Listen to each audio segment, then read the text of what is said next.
Chapter 151 Time Changes. Neil gazed into her glowing brown eyes, and he saw the kind of gentle beauty and unquenchable spirit that could almost make a man feel like crying. "Has anyone ever told you," he whispered huskily, "that you have the smile of an angel?" Mia opened her mouth to protest, but he prevented her answer by giving her a hard, swift kiss, as if knowing she would deny his compliment. When he pulled back, she looked into his amused gray eyes. "Don't you think," she breathlessly replied as he rolled her onto her back, "that speaking is a little embarrassing, when you consider what we just did a few minutes ago?" He muffled a laugh against her throat. "No, but it probably is when you consider what we're about to do again, now." She tipped her head down to look at him. "What's that?" His shoulders began to shake with helpless mirth at her innocent remarks and the mere presence of her, even while his mouth began its slow descent to her lower part. "I'll show you," he whispered against her skin. Mia's breath caught short in her lungs when his head settled between her legs and his mouth covered her entrance. She moaned with sheer pleasure and arched her hips beneath the sensual onslaught of his seeking hands and mouth. She'd never known anything as good as what he was doing to her, and she'd never experienced the joy of being one with a man until minutes ago. Before she could stop it, a sound escaped her lips in a low, guttural as she arched towards him. The laughter faded from Neil's mind, replaced by something much deeper. Far away from the mountains in Mirage Mesa, the winter night draped the military meeting room in an icy shroud, the full moon casting ethereal light through the frosted windows and illuminating the dim room. Silence hung in the room like a rigid rock, as the soldiers sat around a long table, the tension palpable, thickening the atmosphere. At the head of the table, General David Wayner's stern face loomed, his gaze piercing as he addressed Liam for the second time, his voice a low rumble cutting through the silence. "I will not repeat this again, Thompson. Are these all of the hidden estates and properties of Neil, or is there something you are not telling us?" He waved a paper listing Neil's hidden properties, each one thoroughly searched without any trace of him in them. Liam's expression remained stoic yet grim, his playful visage gone from all of the things he'd had to face in life throughout the years that had passed. He held his calm as he turned to address the general. "General Wayner, with all due respect, I have no knowledge of any other properties belonging to your nephew," he replied evenly, meeting the general's gaze head-on. "Why does it seem like you don't trust me enough?" Liam questioned, his tone firm but respectful. "I have been mourning the loss of my late father during the time of Neil's escape from prison. I had numerous personal matters weighing heavily on my mind, yet I still made it a priority to attend this meeting, despite no longer being an active soldier. 3 years ago, Liam had decided to leave the military and take full responsibility of the Thompson's Business Corporation due to some huge family matters he'd had to face. He'd been a part of Neil's escape, but that, he was going to take to his grave no matter what. He'd made a promise to his friend, and not even the general or anybody else would make him give away his hideout. Jason, however, who was present in the meeting room, rose from his seat with an air of disdain. He shot a deadly look at Liam before he turned to David.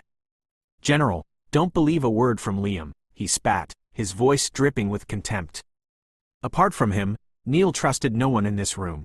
If anyone knows where that psychopath is hiding, it's either Liam or that red-haired boy, Kai Martinez, who's currently unconscious in the hospital." Liam shot a heated glare at Jason, his jaw clenching in frustration, but before he could retort, General David intervened, his voice commanding. "That's enough. Sit down. We don't have time for this. It's important we find Neil. He is not only a danger to the world but to himself." At this point, the authorities and the military had searched all the possible places he could be, but we've got nothing but dead ends. He's smart. Tracking him down won't be easy for any of us. It would be easy if we force Liam Thompson to start speaking, Jason spat out as he glared at Liam with unhidden hate shimmering in his eyes. "How about we start by forcing you to start speaking?" Liam retorted calmly. "After all, it was you who traveled all the way from Mirage Mesa to Novaria just to take him out to the city." As the tension simmered in the room, Davina, who'd also been summoned for the meeting with her blonde hair cascading around her shoulders and piercing hazel eyes, rose from her seat, drawing the attention of the two men glaring at each other, her voice steady as she addressed General David and the gathered soldiers. "General, arguing amongst ourselves won't solve our predicament. With Mia Harrison confirmed as an accomplice, it's clear Neil's network extends beyond his properties. Miss Harrison played an important role in aiding him in his escape plans. She'd gone to Novaria because she'd prepared beforehand to aid him all along. We all saw in the video footage how the truck driver had described their relationship, and how, in love, they seemed. She paused briefly, suppressing the surge of jealousy and anger at the thought of the man she loved being with another woman. She and Neil had known each other longer than he'd known Mia. If he'd informed her of his escape plans during her visit to him in prison 2 years ago, where he had refused to see her, she would have unquestioningly assisted him in leaving the country smoothly. However, he chose Mia Harrison instead, indicating to Davina that she was merely a past fling to him. Had Neil escaped alone, Davina would not have intervened in his pursuit. But he chose to flee with Mia Harrison, engaging in public displays of affection in front of the truck drivers, which Davina found intolerable. She was determined to ensure Neil was captured and returned to prison. She would make him so desperate to escape again that he would turn to her, not someone else. With her gaze sweeping the room, she continued to speak. Perhaps it's time we broaden our investigation. Rain Wallace, Jason's little sister, is a friend of Miss Harrison. She could provide us with some valuable insight. Mia likely reached out to her for assistance. Bringing Rain in for questioning could shed light on Neil's whereabouts and further unravel his network. Davina is right, Jason agreed. I will get Rain down here for questioning tomorrow and also get her phone checked if she'd been in contact with her friend. As the tense meeting concluded, Liam made his way towards the exit, his mind still swirling with the events of the day. Just as he reached for the door handle of his car, a voice called out his name from behind. He paused and turned to see Davina approaching him, her midnight blue fur coat matching the solemnity of the night. Long time no see, Liam, Davina greeted softly as she closed the distance between them with a smile. Liam managed a small smile. Same. It's been a while, Davina, he replied, shoving his freezing hands into the pocket of his thick coat. Ever since Neil had been sent to prison, he'd not had the chance to see nor talk to Davina. He'd almost forgotten about her existence until tonight when he saw her sitting in the meeting room. He'd had too much going on in his head for the past few years. She was his least problem to worry about. Davina's gaze softened as she said, I heard about your father. I'm sorry for your loss. How are you coping? I appreciate your condolences. His smile faltered slightly, replaced by a hint of discomfort. I'm coping just fine, he replied, his tone strained. Davina's brow furrowed in false concern. Are you sure? The last I heard, you were having some issues with your stepbrother. It's been all over the entertainment news lately. Liam's expression darkened at the mention of the stepbrother he never knew he had until the day his father passed away. The thought of him alone made him clench his fists inside his pocket. For so long, he had believed himself to be his father's only son, only to discover otherwise when the young man showed up ready to fight for the Thompsons' wealth. The revelation had left him grappling with a complex mix of emotions, none of which he was eager to discuss with Davina or anybody. Changing the subject, he went straight to the point. Why did you stop me, Davina? Davina's smile faded at Liam's bored, impatient tone. Noticing that he wasn't as friendly as he used to be in the past with her, she decided to go straight to the point of why she'd stopped him instead of pretending she cared about his loss and his issues with his stepbrother. Liam, we've been friends for a long time, and for the sake of our friendship and Neil's well-being, it's best if you share any information you have on Neil's whereabouts. He's not well, and he shouldn't be out there. Before Davina could finish, Liam interrupted firmly. I've made it clear in the meeting room, Davina. I have no knowledge of this. If that's why you stopped me, you're wasting both our time. If his earlier tone hadn't already indicated his reluctance to engage in any conversation with her, his next words, devoid of emotion, made it clear. I have other obligations, Davina. Please don't waste my time. His words lingered heavily as he turned to leave, but Davina's voice stopped him in his tracks again. You've changed, Liam. What's going on with you? Liam turned back to face her, a small smile playing on his lips. Time changes, so do people, he replied cryptically, his gaze lingering on Davina for a moment before he climbed into his car and drove away, leaving her standing there with furrowed brows. Chapter 152 After Lovemaking. As the afternoon sun struggled to pierce through the winter haze, a blanket of frost clung stubbornly to every surface of the mountain house. Propped up against the soft pillow in the master bedroom's huge bed, Mia gazed at the dishes on the low table in front of the fireplace across the room. They had eaten a late breakfast there, and then Neil had taken her back to his bed and made love to her again.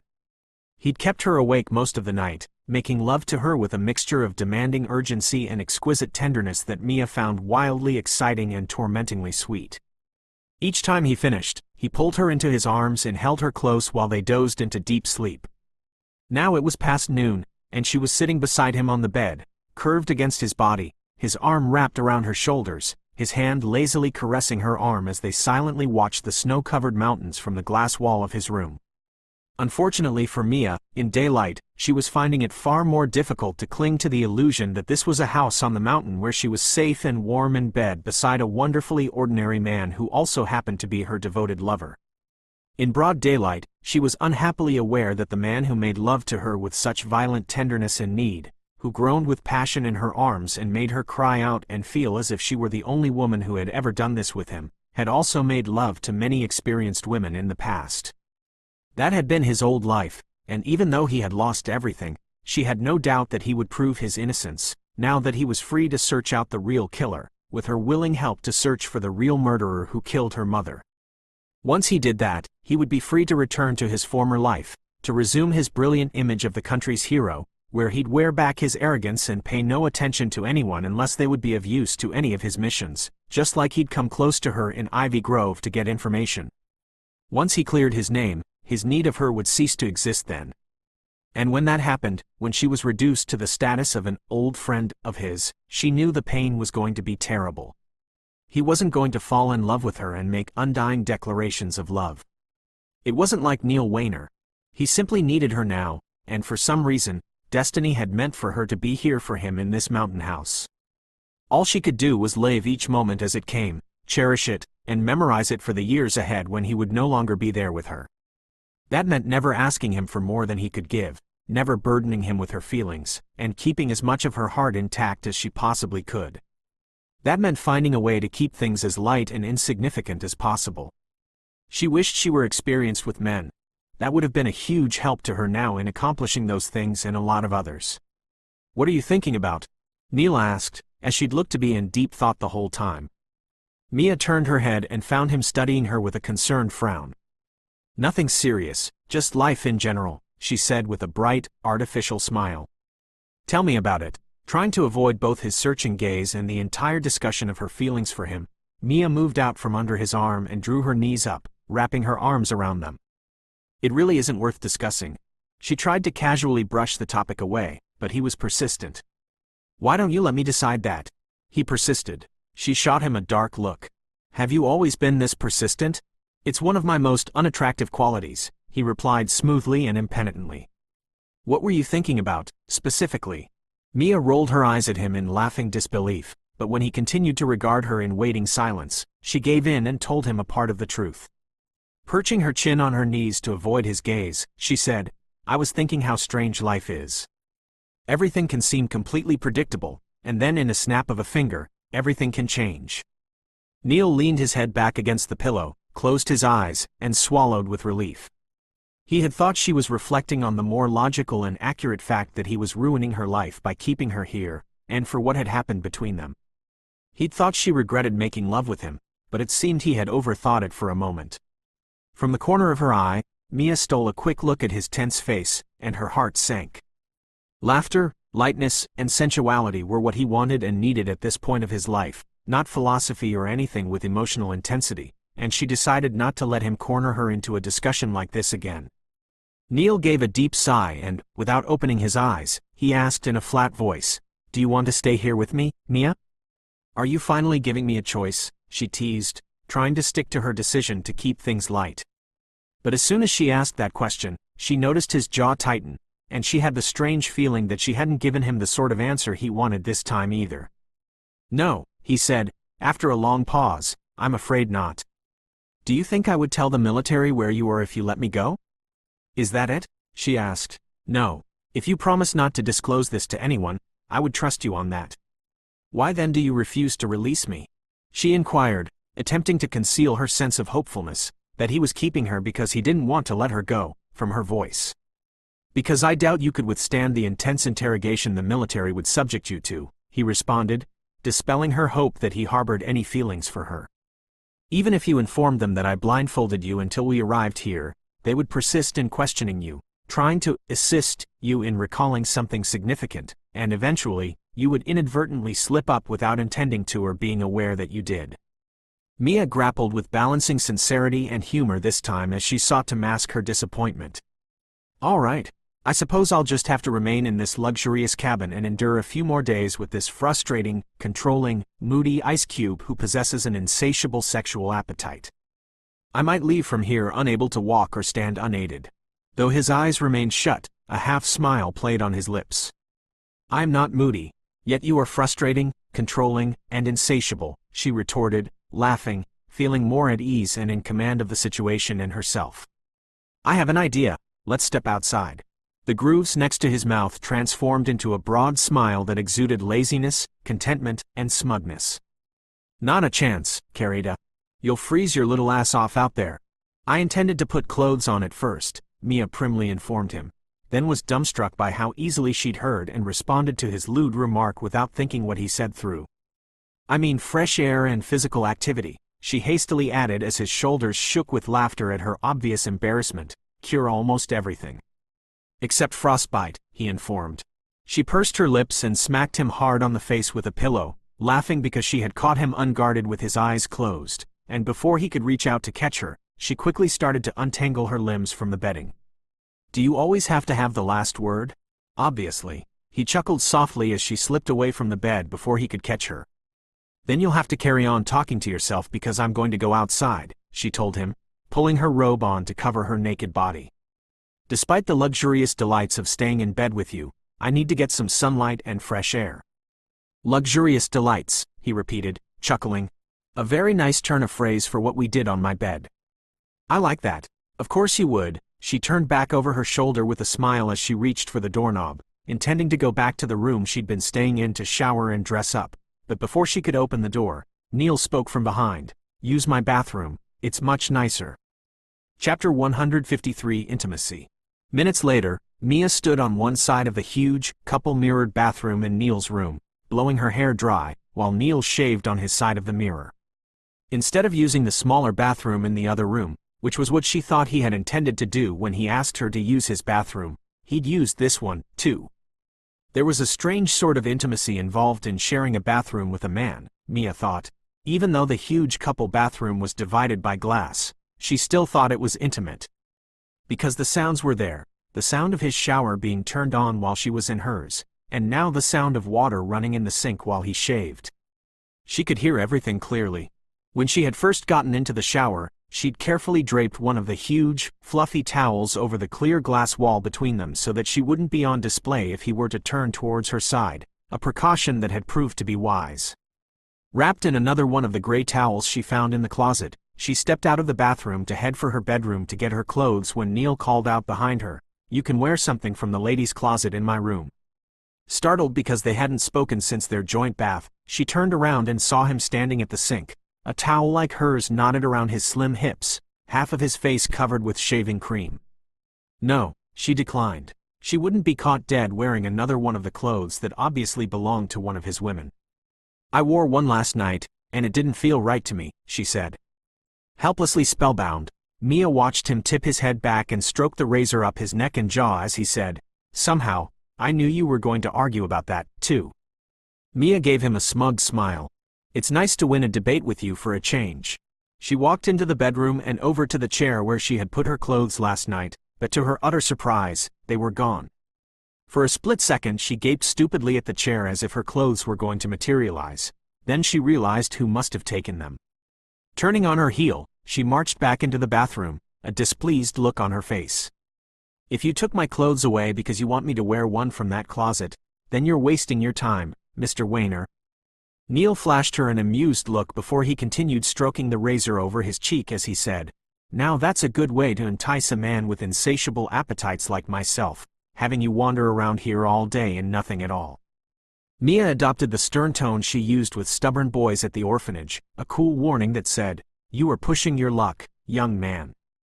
"Neil, I am doing my best to keep my composure."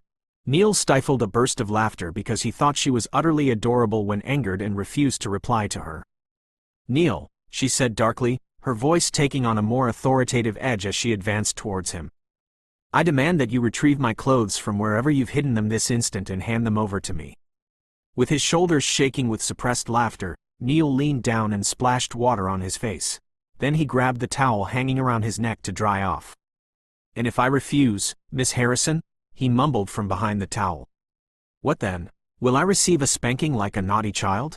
Mia had dealt with enough stubborn young boys to know better than to show her frustration and lose valuable ground with this stubborn grown man, who always wanted things to happen his own way rather than go with the flow.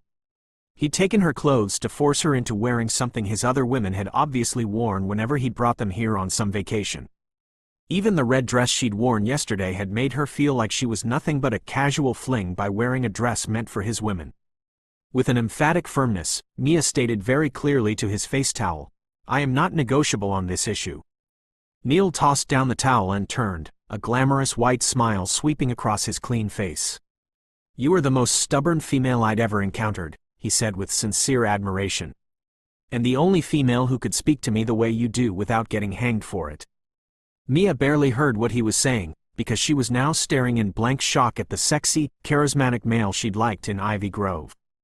Her Mr. Ice Cube, the same man who'd made her have sleepless nights for years.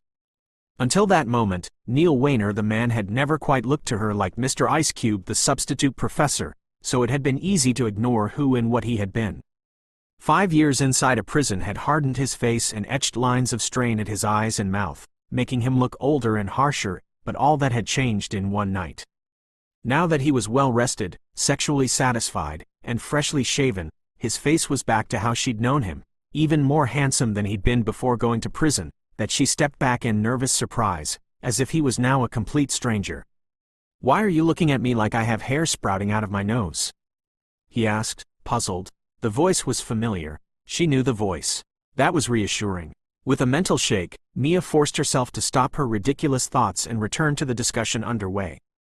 More determined than ever to win, she crossed her arms over her chest and said stubbornly, "Give me back my clothes."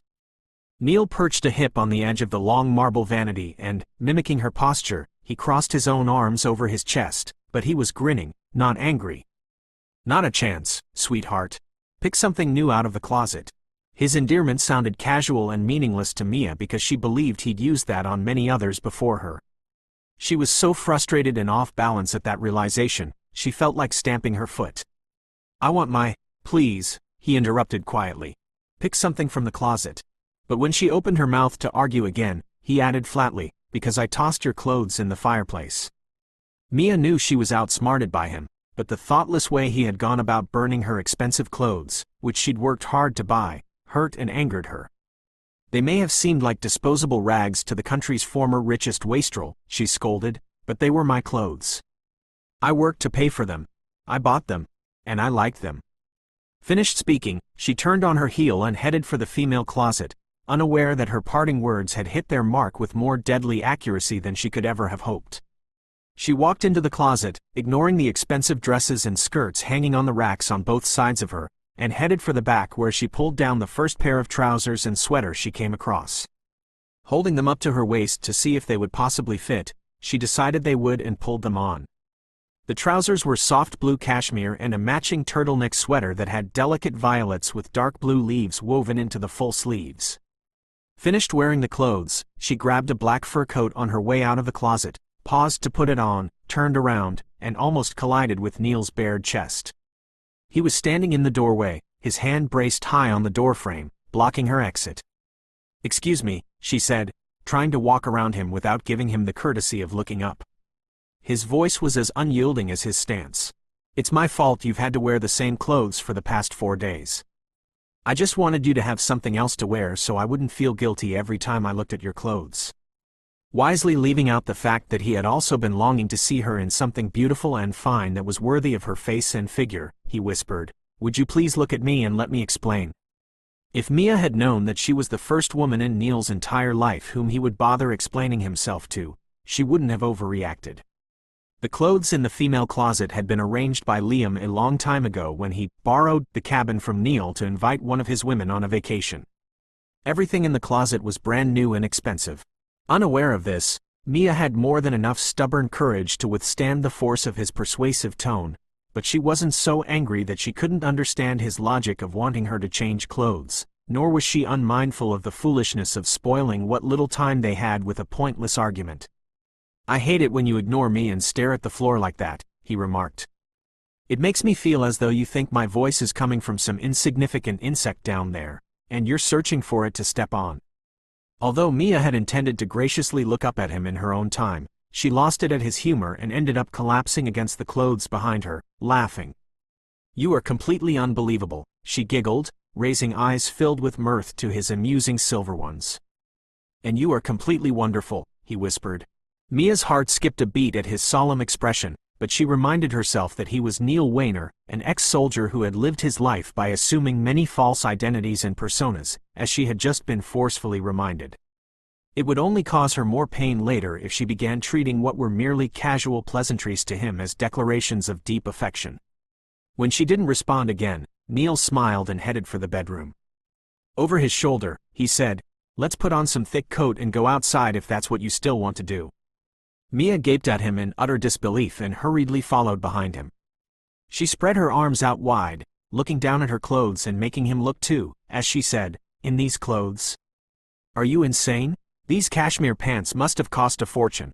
Recalling how much Liam had complained to him about the high price of buying those cashmere, Neil knew it indeed cost a fortune, but he didn't say that to Mia. In fact, he was so eager on getting her to go outside, which he knew she'd very much wanted to do, that he put his hands on her shoulders, gave her a little shake, and said much more than he'd meant to tell her. "Mia, the person who bought all those clothes has completely forgotten about their existence. He doesn't care if you wear the cashmere or—" Before he finished the sentence, he couldn't believe he had been foolish enough to reveal so much to her. He'd sworn to not implicate Liam in any of his escape mess, but now he'd given her a clue he'd not meant to give. Mia's eyes were wide with shock as she realized he wasn't the one who bought the clothes but another man who obviously knew he was staying here, and Neil could see her mind working even before she said, "You mean you didn't buy those clothes? Does that mean someone else knew about this cabin? That person must know of you staying here then. Isn't that a terrible risk for him to take, I mean, knowing about your escape?" "Stop it," he ordered more roughly than he intended. "I didn't mean anything of the sort." Chapter 154, A Small Lie. "Stop it," he ordered more roughly than he intended. "I didn't mean anything of the sort." Mia pursed her lips in confusion. "But I'm only trying to understand everything, you—" "Damn it, I don't want you to understand anything," he said through clenched teeth. Then he stopped himself short to remind himself of the unfairness of taking his anger at himself out on her.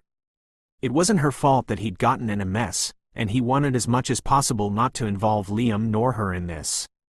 Raking a hand through the side of his hair to calm himself, he said to her with as much patience as he could muster, "I'll try to explain this as clearly and shortly as I can, and then I want the subject dropped, understood?" he demanded coolly. But Mia didn't respond and only gave him a look that made it plain she thought his attitude and his tone were unreasonable and objectionable, but she kept silent. Shoving her hands into her pants pockets, she leaned her shoulders against the bedroom wall, crossed her ankles, and watched him with unnerving absorption. "When you get back home," Neil began, "the military will grill you about everything I did while we were together. They'll want to know how I escaped and where I'm headed next. They'll keep questioning you until you're exhausted, hoping you'll remember something important to them, even if it didn't seem significant to you at the time. As long as you tell them the truth, you'll be fine. But if you try to hide something or lie, they'll catch you eventually, and it'll go badly for you. They might even think you were helping me from the start. I need you to tell one small lie that won't trip you up during questioning. But otherwise, I want you to be completely honest with them. You don't know anything that could hurt me or anyone else involved in my escape. Let's keep it that way," he said firmly. "Do you understand why I don't want you asking more questions about this place?"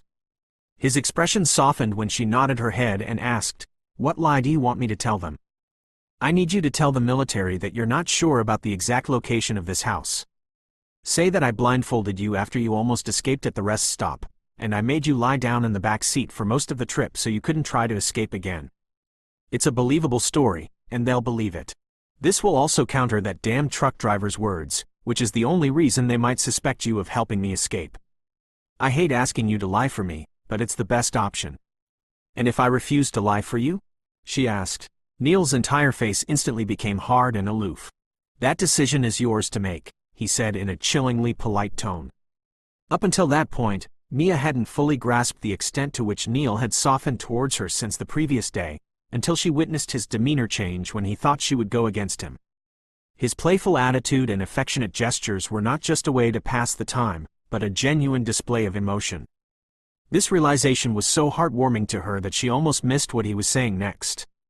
If you decide to give away the location of this residence to the military, please remember to mention that I am the owner of this property and all the belongings inside. Failing to emphasize this fact could lead to unjust suspicions falling on the innocent person who provided those items, who, like you, had no part in aiding my initial escape plans. He wasn't trying to protect himself at all, Mia realized. He was trying desperately to protect whoever the man who'd helped him. Which meant they were close. They were, or had been, friends. Would you care to tell me which choice you intend to make? He asked in that same coolly detached voice that she hated so much. Or would you prefer to think about it? As a child, Mia had vowed to her deceased mother never to tell lies, a promise she had upheld for many years. Now, gazing at the man she loved, she softly stated, I plan to say that I was blindfolded. How could you expect me to choose otherwise? Relief washed over her as she noticed the aloofness and tension melt away from his expression. However, instead of offering her a tender remark, he fixed her with a heated glare and admitted, You have the ability, Mia, as the only woman who has ever succeeded in making me feel like an emotional yo-yo at your mercy, swinging on a rope tied to your finger. Mia bit down on her lower lip to stop her smile because it seemed wonderfully important to be able to affect him in a way no other woman ever had. Even if he didn't like the way she did it at all. I'm sorry, she apologized lamely and dishonestly. The fuck you are, he retorted, but the edge was gone from his voice and there was a tinge of reluctant amusement in it. You're holding back a laugh and you tell me you are sorry. Unbelievable. Holding back her giggle at his face, she lifted her forefinger and inspected it closely, turning it left to right as she said, My finger looks like a pretty ordinary finger to me, she teased. There's nothing ordinary about you, Carita, he said with that same combination of irritated amusement. Heaven help whoever marries you because the poor bastard's going to grow old and gray long before his time.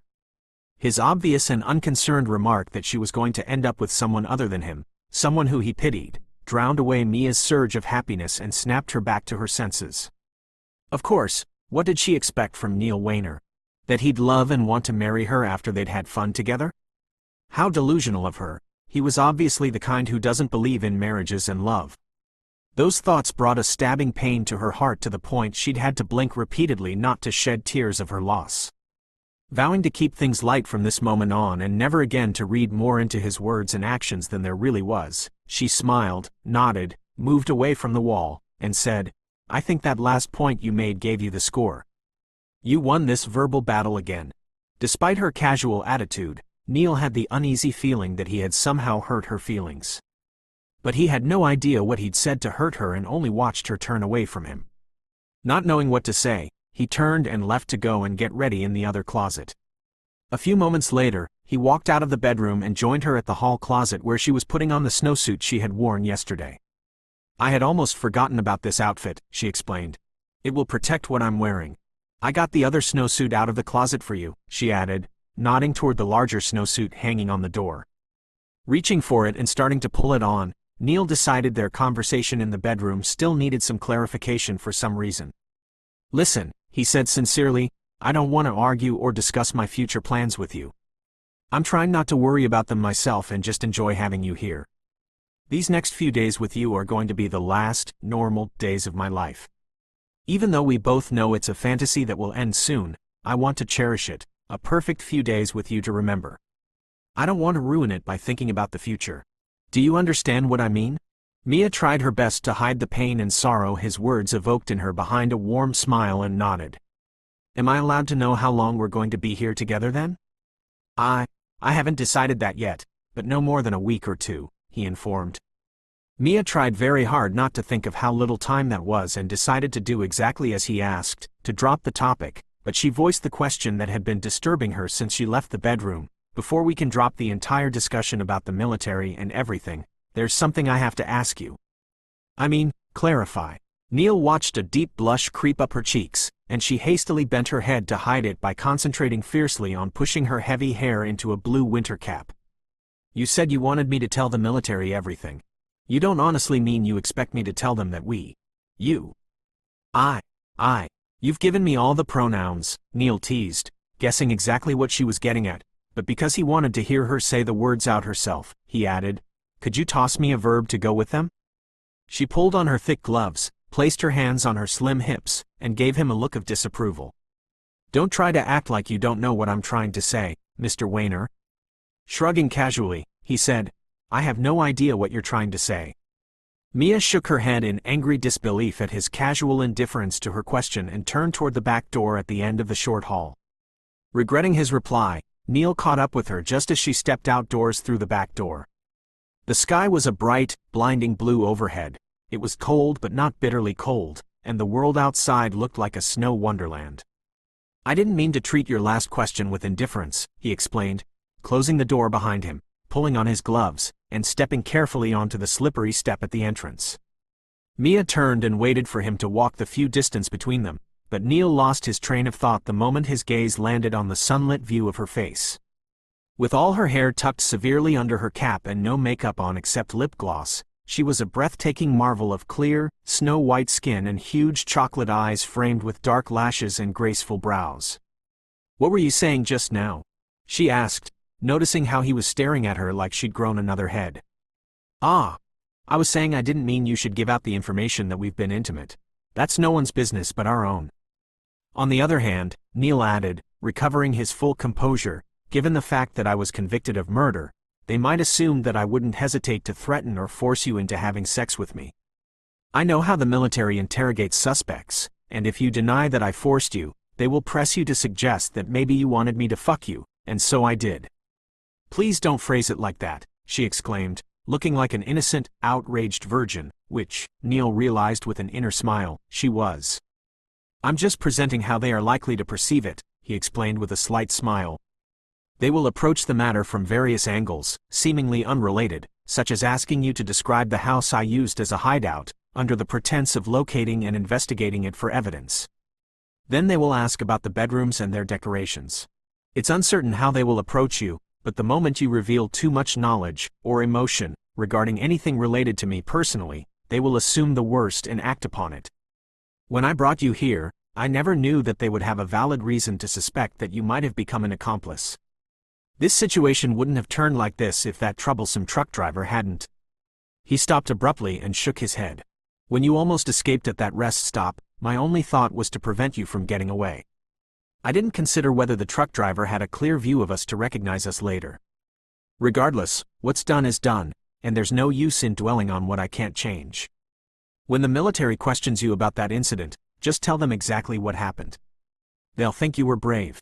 And you were." Putting his hands on her arms for emphasis, he said, "Listen closely to me, and then I want to drop the subject once and for all.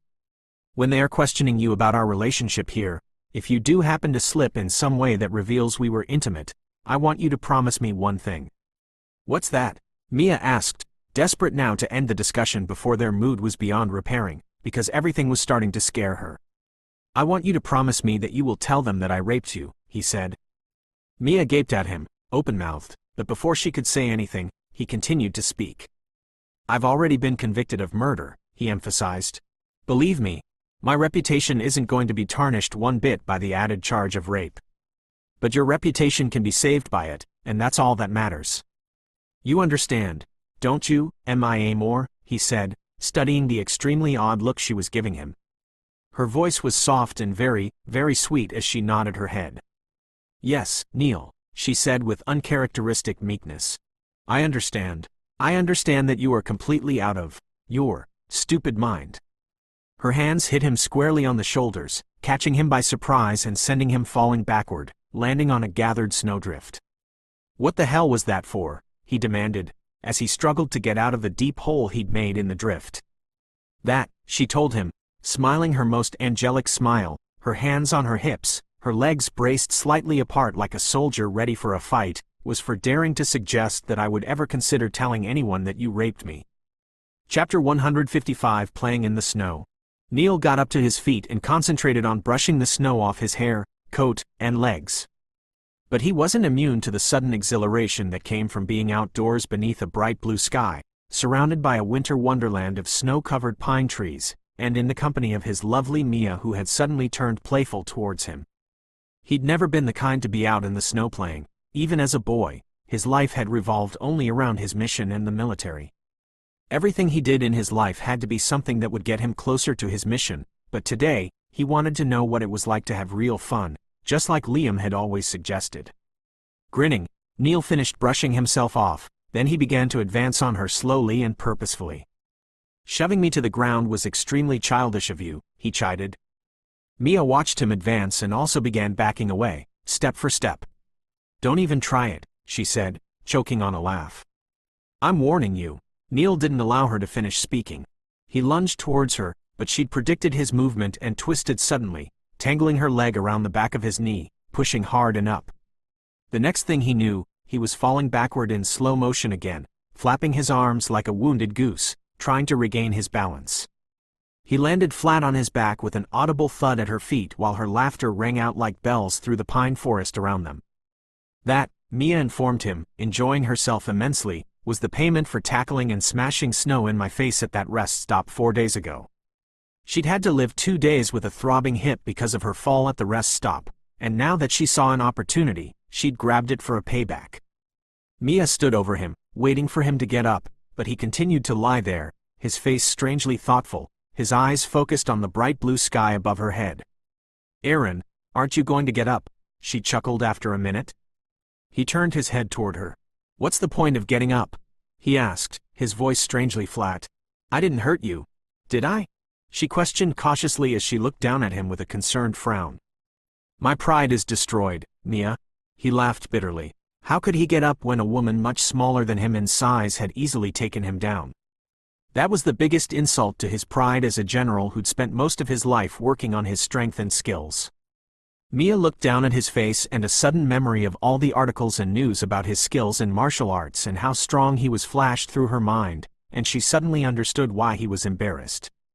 She could tell he wasn't faking it either by the way he was lying there and the bitter tone in his voice. Evidently, Neil Weiner was a prideful man, and her actions of taking him down twice must have really made him feel embarrassed or feel less of a man, she realized, overcome with regret for adding to his burdens with such petty revenge. "That was silly of me. Please get up," she said. He squinted his gray eyes against the sun and asked quietly, "Are you going to knock me down again if I get up?" "No, I promise I won't." "You're absolutely right, I was being childish." She reached out a hand to help him, preparing herself on the chance that he was tricking her and he was going to try to pull her off her feet, but he took her assistance gratefully without any tricks. "I'm too old for all this," he complained, rubbing the back of his knee and brushing off the snow. "Look at that," Mia exclaimed, eager to make him forget his embarrassment, pointing to the snowman she had started yesterday. Giving him a sunny smile, she explained, "How would you feel about helping me rebuild another snowman?" "Sure," he said, and, to her delighted surprise, he reached for her hand and interlocked their fingers, sending little butterflies fluttering in the pit of her stomach. And then they began to walk towards the snowman like two lovers walking through the snow, holding hands. "Where did you learn those judo moves earlier?" he asked admiringly. "Well," she drawled uneasily. And he glanced down at her. "Well?" He raised a questioning brow. "Why the hell didn't you pull that move on me at that rest stop instead of running?" She gave him an embarrassed look. "When I was in Ivy Grove, Rain and I attended martial arts classes, but we never learned it to the finals. However, I learned that particular move before I stopped attending. When you were chasing me that day, I panicked and ran. I never even remembered I knew how to do that. Today, however, I planned to do it beforehand, which is why I was able to pull it off so easy." She stopped in mid-word, trying desperately to spare his pride. They had reached the snowman and he let go of her hand, looking down at her with an admiring smile. "Do you know any other fancy moves like that?" Mia knew several more, but she shook her head. "No, actually, I don't." Still smiling down at her, Neil spoke very softly and very gently, "Then please permit me to teach you another one." He moved so swiftly that Mia let out a startled scream at the same time she left the ground, falling backward into a pile of snow with exactly the right amount of controlled motion to land her on the ground in a seated position, her legs sprawled straight out in front of her, unhurt. She gaped at him, laughing helplessly at her embarrassed flight through the air. Then she got up to her feet. "You are really wicked," she chided, pretending to concentrate on brushing the snow off her clothes while she tried to think of how to get even with him again. She turned away from him for a second, then she turned back and gave him an innocent smile as she walked toward him. "Had enough now?" he asked, grinning, his hands loosely at his sides. "Yep, you win, you always win. I give up," she grinned. This time, however, Neil noticed the sparkle in those bewitching large brown eyes. "Little liar," he laughed when she began slowly circling him, looking for a place to aim. He turned with her, both of them laughing now. Neil determined not to give her an opening when she charged at him, Mia knowing exactly how she intended to force him to give her one. "I give up," she laughed, stopping and pretending to struggle with the front zipper of her snowsuit which she'd pulled down herself a minute ago when he wasn't looking. "No wonder I'm freezing cold. This zipper keeps sliding down." "Let me see," Neil said with a swift courtesy, exactly as Mia had hoped he would. He pulled off his right glove and looked down at the zipper. The moment his fingers touched the zip, Mia twisted sharply and aimed her shoulder at his chest with all her might and plowed at him. However, he'd predicted her plan and swiftly moved aside, and Mia's shoulder rammed thin air with so much force that she went falling right past him, head down. Propelled by her own force, Mia charged straight into the snowbank behind him, burying her head in it all the way up to her shoulders. Trying to breathe, laugh, and dig the snow off her face at the same time, she backed out of the snowbank, turned around, and leaned against it, while his laughing voice remarked, "I've never witnessed someone turn their head into a snow drill before. Quite the unique demonstration. Maybe we could pitch the idea to a manufacturer?" That did it. With a shriek of uncontrollable laughter, Mia slid down, collapsing at his feet, shaking with laughter. Trying to catch her breath at the same time she tried to stand up, she looked up at his grinning face. He was looming over her, his hands on his hips, a picture that displayed an extreme amused male's superiority. "When you're ready to get onto a serious snowman business," he smugly informed her with his chin lifted in the air as he turned to walk off, "you can." Before he could complete his words, Mia stuck out her foot. He tripped over it, twisted, and went down like a felled tree. Howling with laughter, she rolled quickly aside, scrambled to her feet, and backed out of his reach before he'd get up. "Now we are even," she told him, giggling and backing further away as he got up. He was smiling, but there was a dangerous gleam in his gray eyes as he slowly, purposefully advanced on her. "That does it," he said softly. Don't do anything you'll regret," she chuckled helplessly, holding her hand out as if to fend him off as she backed away faster. And he increased his pace dramatically. "I give up, Neil," she laughed shakily as he chased after her. "Don't you dare," she cried, running towards the woods, but he lunged at her and brought her down with a tackle around her waist before she took the first step into the woods. Pushing her into the snow beneath his body, he rolled her over onto her back and straddled her at the waist. Grinning at her futile struggles to get away from him, he pinned her wrists above her head with one hand. "Little brat," he said cheerfully and softly, while Mia laughed harder and squirmed and struggled to catch her breath. "Give up? Yes, I give up," she managed brokenly. "Say, Daddy, Daddy," she laughed. "Daddy, I give up. Good girl. Now close your eyes and give me a kiss."